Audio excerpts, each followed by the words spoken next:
What is up, guys? My name is Clay Troyer, and this is my co-host, Matt Kuster. Welcome to the first ever episode of Pitchside TV, where you will be getting all of your essential updates and news on your Premier League weekend. First up today, Matt, we're going to be talking about none other than the Spurs Man City game. All right. So, what are your initial thoughts? Well, to be honest, since I'm a huge Spurs fan, I didn't think it was going to be that good of a game in terms of our side. I honestly thought we were going to lose. City looks good, once in a while. They obviously have some flops. And they have some losses that should have been wins, but it's always fun seeing a big club come to the Tottenham side. But start of the game, I felt as if City was consistently pushing, and they're attacking third, and I just didn't think Tottenham could get a break. Let alone the fact that Sterling did luck out with that yellow card. Yeah, I completely agree. That's one of the huge points. I mean, he's coming in to a tackle like that. Obviously, he did hit the ball, but he comes in and studs up. I mean, pretty hard. That's the type of tackle that'll break someone's leg. I mean, you've gotten your leg broken before. And did you see Jose Mourinho's reaction to that? That was great. Of course. Jose, yeah, of course. But I mean, Dele's lucky to be walking. He's lucky to have played, the rest of the game that he did. So, I mean, that's obviously what's important, that Dele's all right. But I would have given it a red, I think, looking back at it with VAR. Mm-hmm. But, it is what it is. And I think it sort of, ball never lies. Karma situation came back when Zinchenko got a second yellow. It did. And, it was a hectic game. We had PK here, another potential PK, almost a red. A saved PK. I mean, it was back and forth, and City had two really good chances in the second half to score, chances. And also Aguero missed one in the sixth. What was that, minute left? Yeah, it was extra time. It was 48th minute extra time. And I was like, oh my gosh, Tottenham's getting really lucky. As much as I felt as if we honestly should have been down 1 or 2-0 at this point, and we were still 0-0 at half, and then coming in the second half, you got huge opportunities that City missed, which, you keep going, you keep playing, and Tottenham figured out a way to pull it off.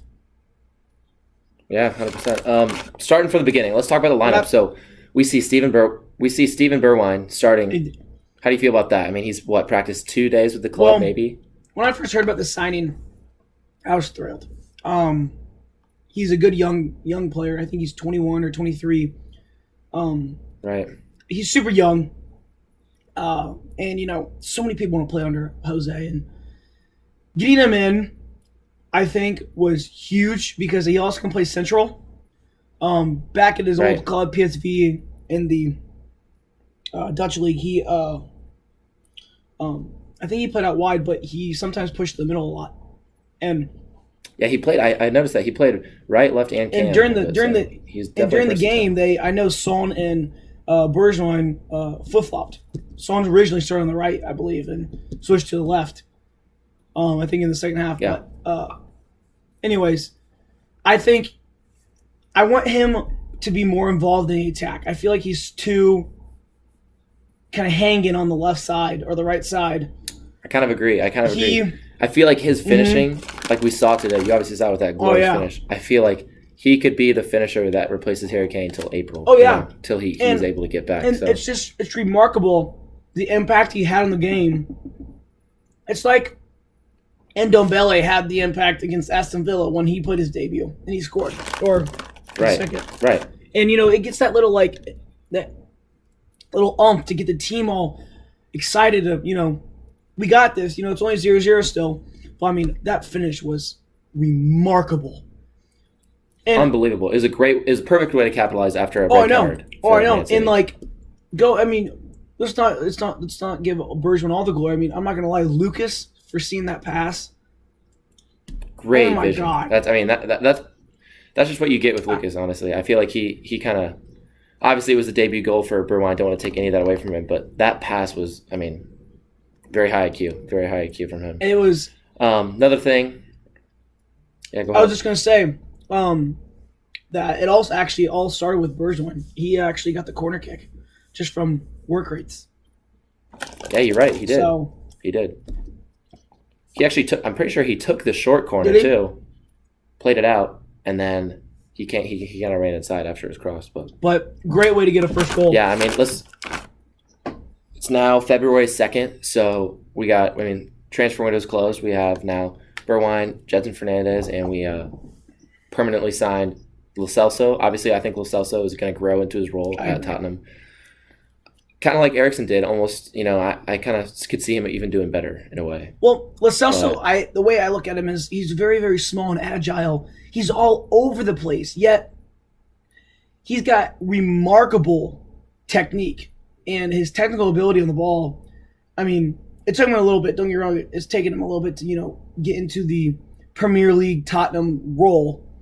Just playing in the Premier League in general is hard.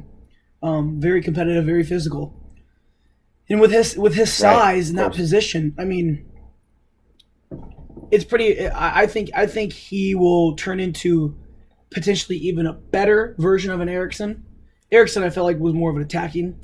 Lo Celso, I think, is attacking, but I also think that he's a solid just DM. He can attack, but I think him sitting at a DM spot and playing back there with Winks. I mean.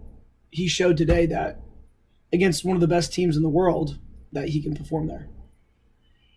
Completely agree. Now, one of the main things I wanted to talk about, obviously but you guys, viewers, don't know, I'm not too fond of Aurier. I don't think his defending is, that great. I really don't think his attacking is that great, and honestly, his crosses are hit or miss.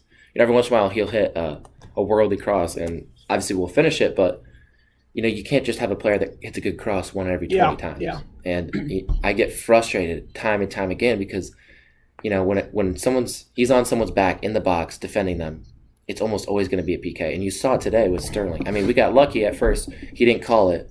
But then 5 minutes later, VAR comes back. I mean, it's almost formulaic. I mean, he's always going to cause a PK, it seems like. And I don't know. What are your thoughts? I mean, we loaned out KWP during this transfer window to Southampton and Danny Rose, obviously, to Newcastle. I think Japhet Tanganga's, doing a great job on the left back. Initially, I thought he could play right back, and maybe we'd keep Rose or Davies, for that left back spot. Yeah, absolutely. What are your thoughts? I really liked KWP at the beginning of the season. I thought he showed better than Aurier. More promise, that's for sure. I mean, he could definitely develop under Jose and his team. What are your thoughts on that? He's young. He's got experience. He reminds me a little bit of a Trent Alexander-Arnold in Liverpool, in a way. A little bit. He just kind of like his body, his presence on the field. I like him a lot. But I think Mourinho has different plans in his mind. I love Tanganga on the left. Love him. Love it. Yeah, he played a great game today. I mean, fantastic. He's got high standards. He's got. Really, the one thing Mourinho brings is discipline. And discipline, I think, is what City lacks. Yep. And that's one thing that I feel that we could beat them on. A simple – you see Son, and so I'm kind of going on a different tangent here. You see Son from the attacking third sprinting back to the ball to defend when it's not even his man or anything, And exactly. it's just discipline. That's why they won 2-0 today. But, I mean, Kyle Walker-Peters – I think he will find a spot in the starting 11 in the future. I mean, he's 22? He's young. Yeah, he's like that. Early 20s. Yeah. He's a very young player. He's got a bright future. But I think the reason why he went out alone is the same reason Rose went out alone.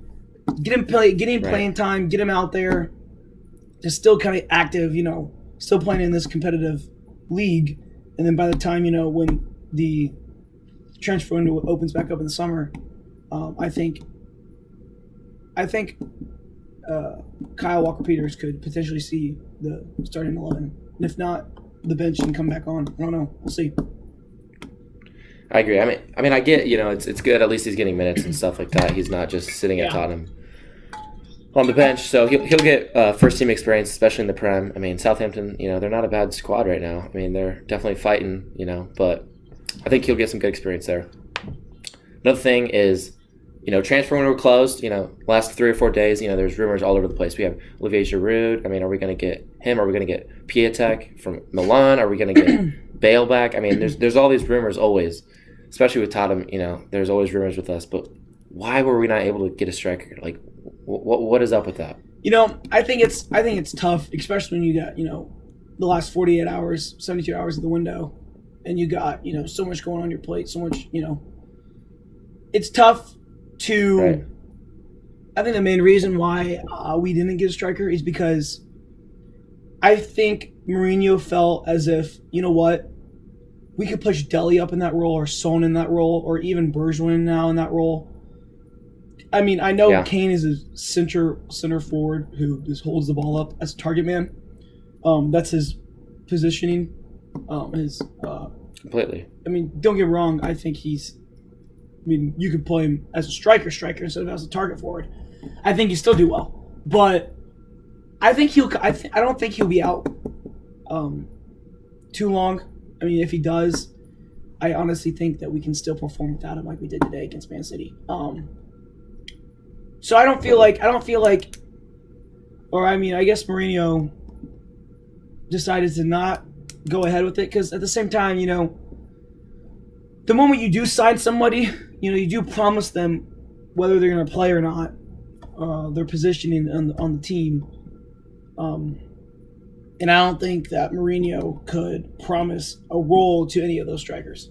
And if they did, then you're losing, a potential Son playing or a Lamella playing or even Bergwijn playing. So I mean, I feel like he saw his 11 was like, you know what, I'm good with this 11. I don't need anyone else. Completely.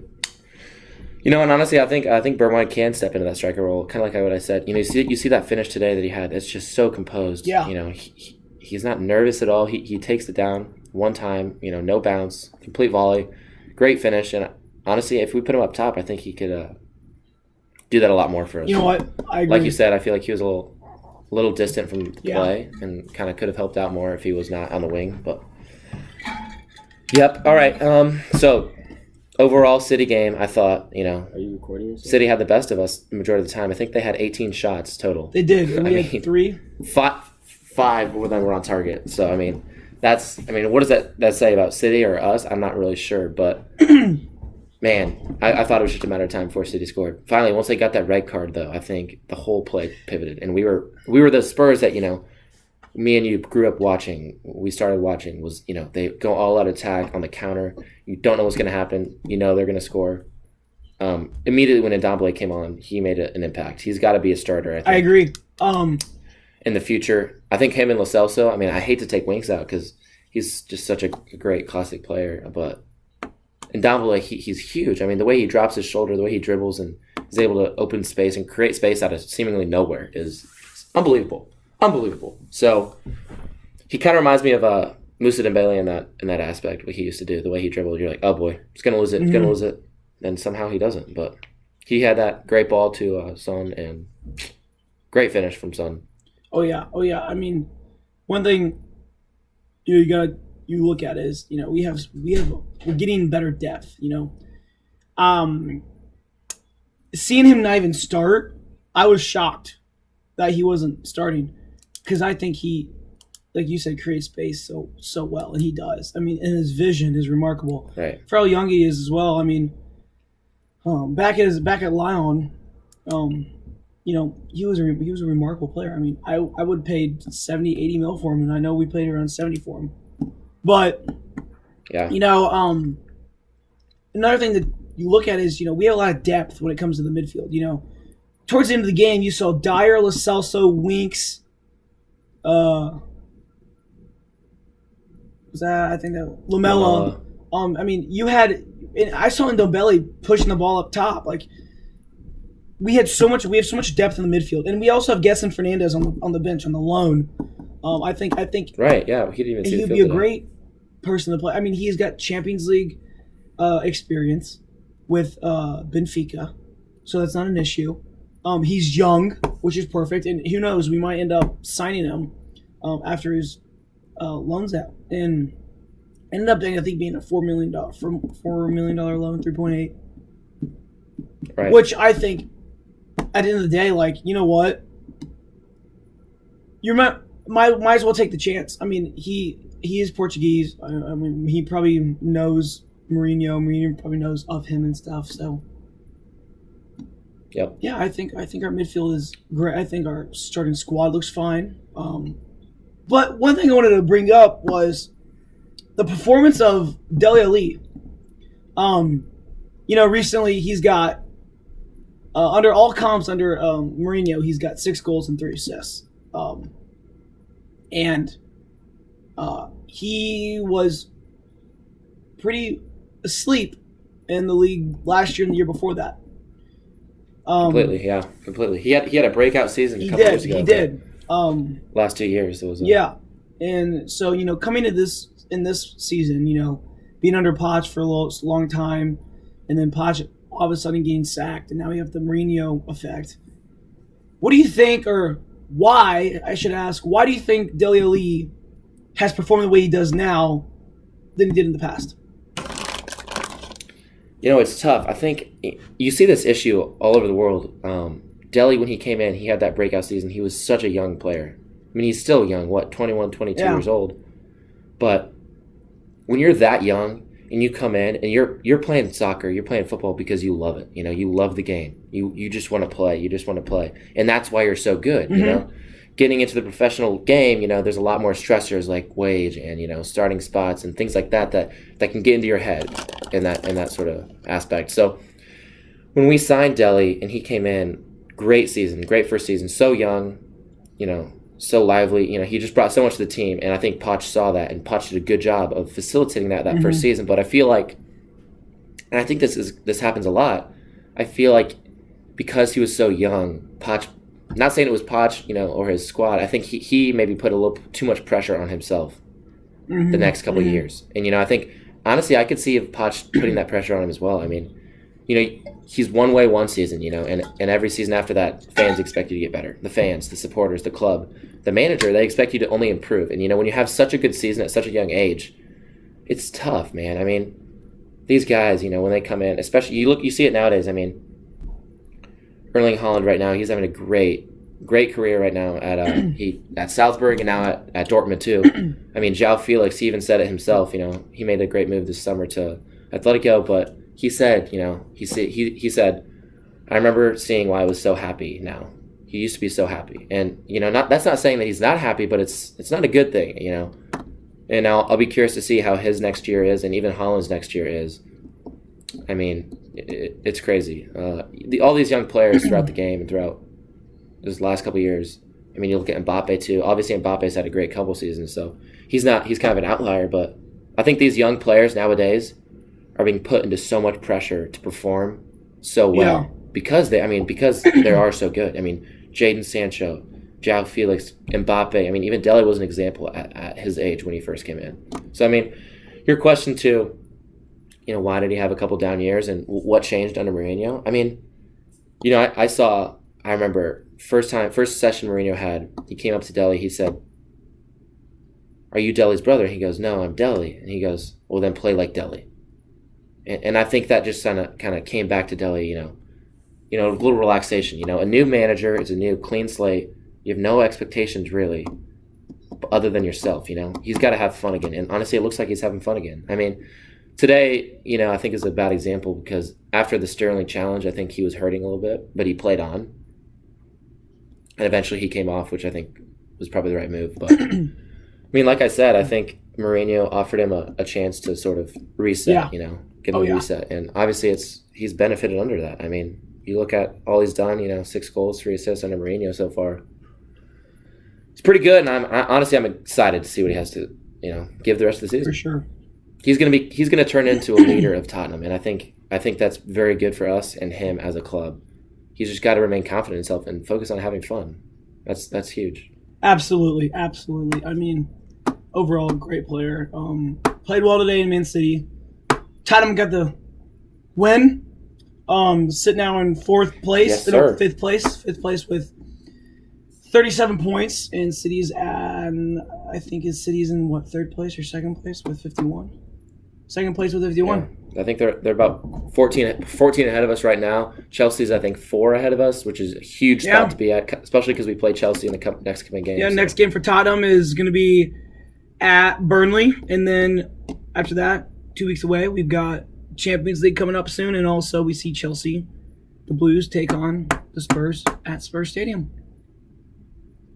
So I mean, a lot coming up for Spurs. I think it's impressive, and we'll definitely keep you guys updated on Spurs news, as they are our favorite team. So we're always going to focus on them a little bit in these podcasts, TV sessions. So next, I honestly wanted to talk about Bruno Fernandez. I think he was a huge signing for Man U. Yes. Obviously, he started yesterday against Wolves, but God, Man U. I mean, that is something. We could have a whole episode just on Man U. What's happening? I mean, is Ole the right man for the job? Was Bruno Fernandez the missing piece to the puzzle? I mean, what are your thoughts? You think Bruno is that missing piece? Well, you gotta go to the history of Man United. With Sir Alex Ferguson, they had everybody, Giggs to Schmeichel to Vidic to Rio Ferdinand. They had all these big, powerful, Scholes. They had all these big, powerful players. Right. And then once he's gone, you've got, who was that? Was it Mourinho? I think there was Moyes and then Mourinho. Yeah, thank you. After Moyes, he got sacked, he had a decent, squad, but I'm going to talk about Mourinho. Mourinho coming into Man United, he has all this money to spend. He's got so much, he buys, Bailly. He brings Bayern, He brings in Zlatan, he brings in Lindelof and Matic. Big, powerful players. But one thing that Ole is doing now is he's focusing so much more on the young side. Bringing in, you've got Greenwood, Williams, and Rashford. I mean, going off that point, and then who's the Welsh player on the left side? I'm not sure. I'm blanking. Anyway, going off kind of what you said about that, I was just at Old Trafford a couple weeks ago, and I saw the loss to Burnley, and it was crazy to think about. I mean, there's 15 minutes left, and everyone's leaving. I mean, that's just how these fans think about their club right now. I mean, it's a religion to them. It's tough for us to grasp that because sports really isn't like that here in America, but over there, football is a religion. I mean, and you've got that's who it was. Daniel James, Scott McTominay. Right. You've got these younger players. Even Chong. Chong, the Dutchman. Yeah. Yep. You've got very, very young players that play for the squad. I mean, and they're trying to bring back what Man United is about. Wearing a Man United shirt means something, and it's very, very. If you told people, I played for Man United, it's this presence about you that is just remarkable. And I think that's why Bruno Fernandez didn't want to come. Obviously he wanted a new challenge. I'm sure he got some little extra money here and there. But, being on a Man United field, being at Old Trafford compared to being at Sporting, there's a huge presence difference with, being watched from 80,000 people to, Sporting doesn't have 80,000 people, maybe like 40,000, right? 50,000, but huge jump, and huge. Great. with him coming on and also starting his first game at home against Wolves, I honestly don't think he played that bad. I agree. I agree. You could go either way, but his confidence was there, which is hard to have when you transfer to a different club, even a big club. It is not easy to keep your confidence and be like, oh, I can shoot from 40 out. I can take this player on, whatever it may be. But I ended up seeing that he had he played deep, but he also pushed up a lot. I know Man United played a 4-2-3-1, but he took on so many shots from distance, and some paid off. I saw that. Yeah, he did. Some paid off. Some didn't. But that's something I think Man United needs, is that confidence. They're completely. They're not trying to rely on other players to do the job, as such as strikers, as in Rashford, Martial, Greenwood, or Daniel James, but everyone's got to play. And I mean, Tobey Maguire had a really good great game.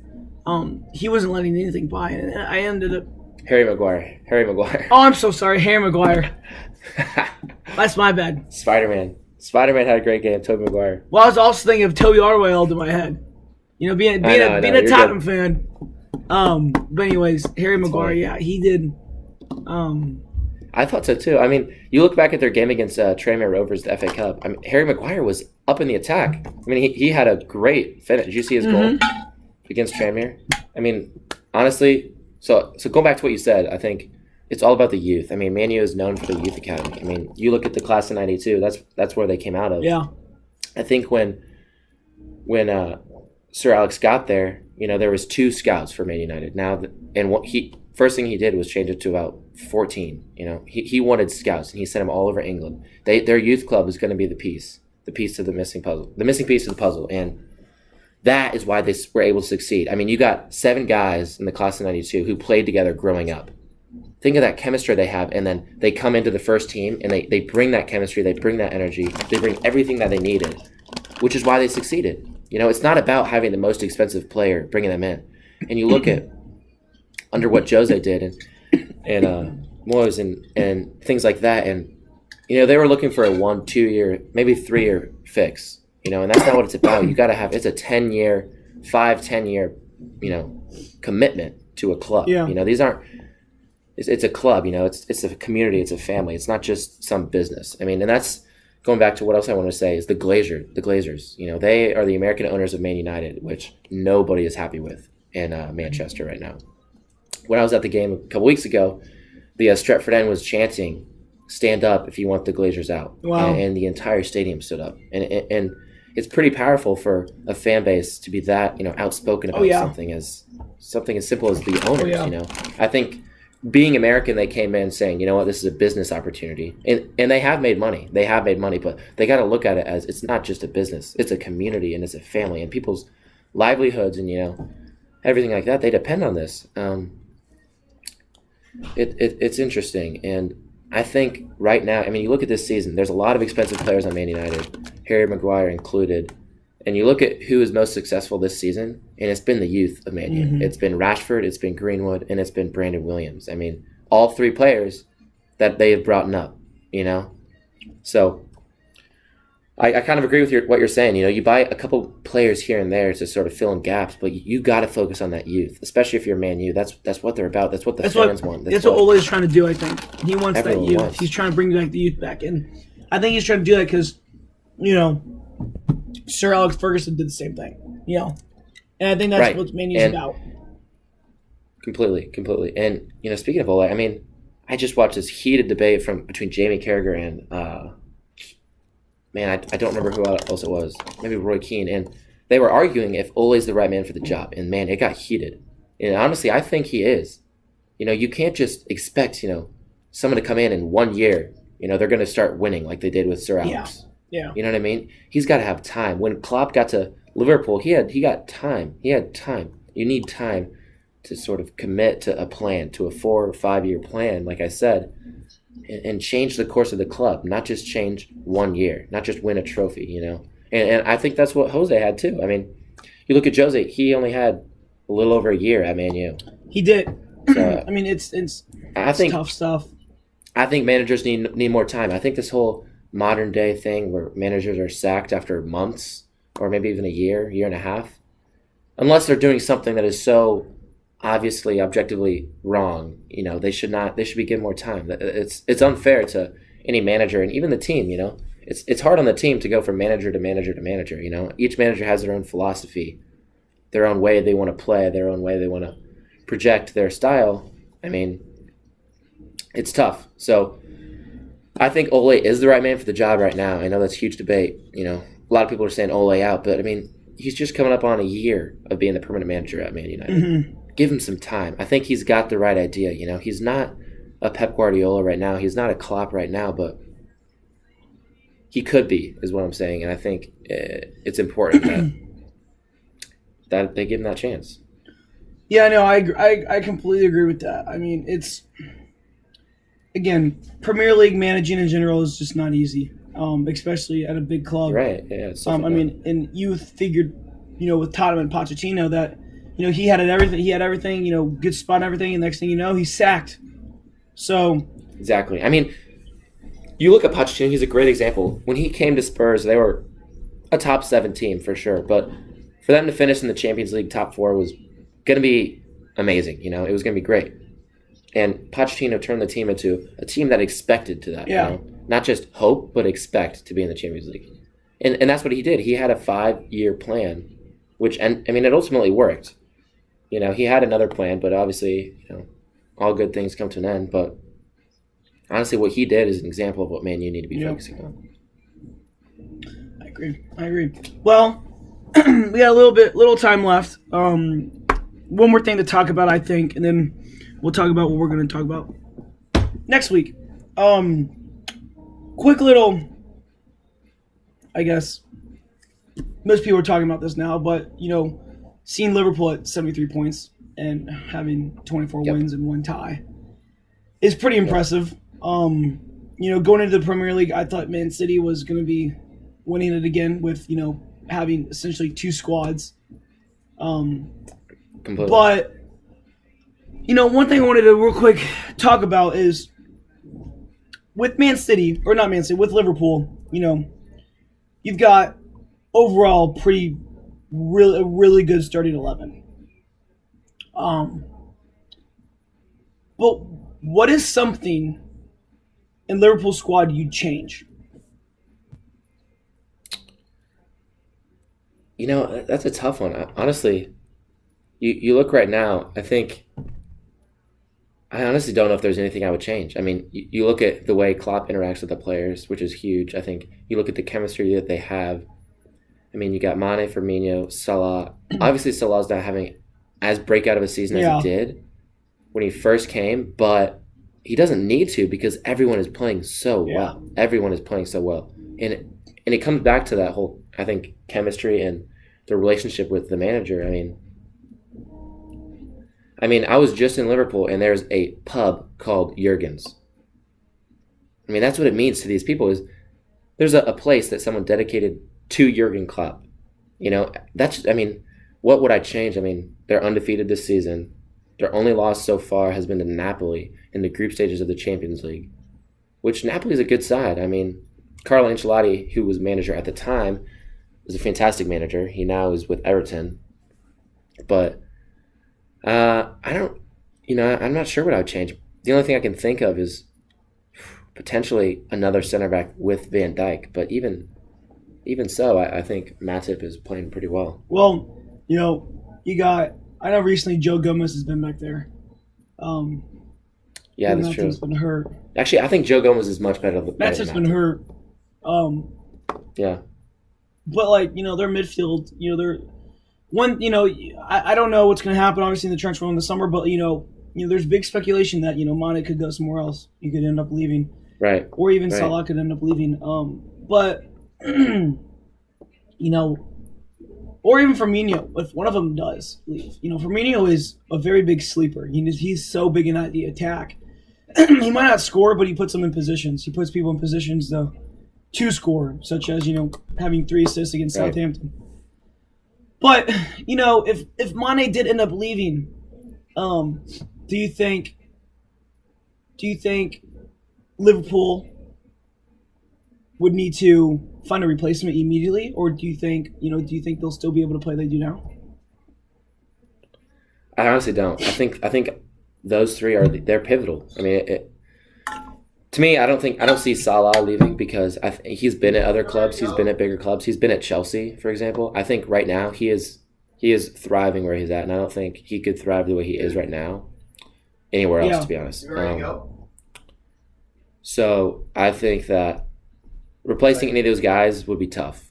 I think they definitely have to change what they do. I mean, because you look at it, Mane and Salah, they have their own sort of way they play, and they are the goal scorers, And then, like you said, Firmino's there to help set them up, and to score when he needs to. And the whole system, I think, would be at risk if just one of them fall out. So it's like a well-oiled machine. You take one piece out and the whole thing breaks down. What are your thoughts? I could see Mane when he go have a new challenge, but I think if I were to upgrade part of the team, it'd be their midfield. Okay. I don't think specifically. I'd probably replace Henderson. I think Ronaldo is phenomenal. I think Fabinho is phenomenal. Henderson plays well. I mean, he's been there for so long. He's played fine. But I would upgrade probably their midfield. I mean, their attack is remarkable. Their back line is the best back line in the world, and their goalkeeper is one of the best goalkeepers in the world. Or, maybe even second with, I think behind Ter Stegen. But, it's probably their midfield. Even though you might not think Henderson plays that bad, and he doesn't. I'm not saying he does, but again, it's hard to dictate and leave out someone here and on the squad because all of them play together, and that 11 is so good. But right, we'll see. We'll see coming up next weekend. But next week we're going to talk about players that stood out this weekend. Involving Adama Traore on Wolves, maybe some Nick Pope, James Maddison. Yeah, I think Nick Pope, awesome. So we'll have to talk about that next week and talk about people to watch. Yep. Another important thing that we need to talk about is Liverpool have the chance to clinch the league, officially win the league with the amount of points they have against Everton in the Merseyside derby. So that's going to be a huge game. I mean, there's going to be a lot of heart in that game, a lot of history in that game. So that's going to be something huge to talk about. But awesome. Well, I think it's been a great first episode, great thing to start off of, and there's only up we can go. Yeah. So thanks for coming, and thanks for watching Pitchside TV.